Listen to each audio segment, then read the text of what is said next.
Now, tonight, city leaders from coast to coast are speaking out together, condemning what they call a growing federal military presence in their communities. They say the surge of National Guard and federal officers is actually creating fear and intimidation, while the Trump administration defends it as a public safety operation and even a training opportunity. Libby Dowsett joins us in the newsroom with that story. Libby. Well, Tim and Stephanie, they're calling this new coalition Cities Together and warning other cities in the nation they could be next to see troop deployments inside their neighborhoods, outside stores, and near schools.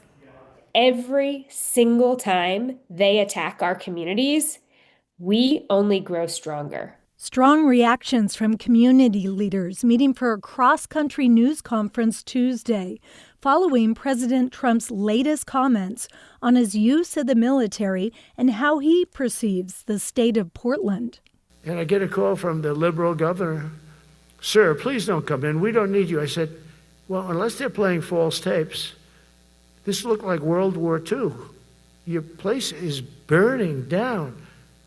I mean, you must be kidding. Sir, we have it under control." I said, "You don't have it under control, Governor, but I'll check it and I'll call you back." I called her back. I said, this place is a nightmare. City leaders from D.C. to L.A. say the only nightmare is the recent deployment of National Guard and federal officers in their communities. For us, it was a siege. They invaded our community. Troops have been walking down neighborhood streets, waterfront parks.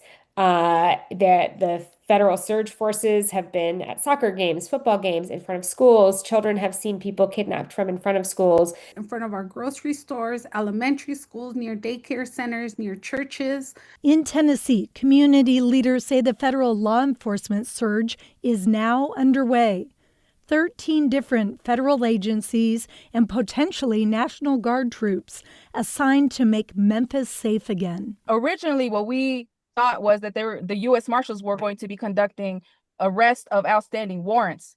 However, in addition to doing that, they also saturated the main streets across the city to conduct traffic stops all over the city. The Trump administration defending these deployments and sudden surges as safety operations. The president defending the actions to his defense secretary, Pete Hegseth.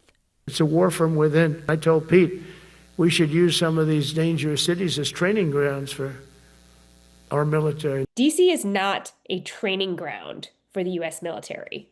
None of our communities are. This group coming together to call out states like Louisiana, asking for National Guard deployments in New Orleans and other cities. Louisiana Governor Jeff Landry sending a letter to Defense Secretary Hegseth asking for up to 1,000 troops through next year to help fight crime. If you send military troops against the people of the United States, you are abusing your power. You are disrespecting and misusing the military and our service members, and you are wasting our tax dollars. California and Los Angeles specifically was the testing ground for a wider crackdown designed to distract, divide, and intimidate. And now we see it 5 cities. And rest assured that tomorrow it could become 6, then 7, then 8. With no end. What they want is for us to be divided and to be scared and to be by ourselves and isolated. And instead, what you're seeing is that we are coming together. We will be united, and you will continue to hear from us, and we together will be able to turn this around. The Portland representative in this coalition, Sandy Chung, is the executive director of ACLU Oregon. She claims this weekend's circling of a Black Hawk helicopter over the South Portland Ice Building is another form of intimidation Portlanders are seeing from the federal government. Back to you guys. Libby, thank you for your report.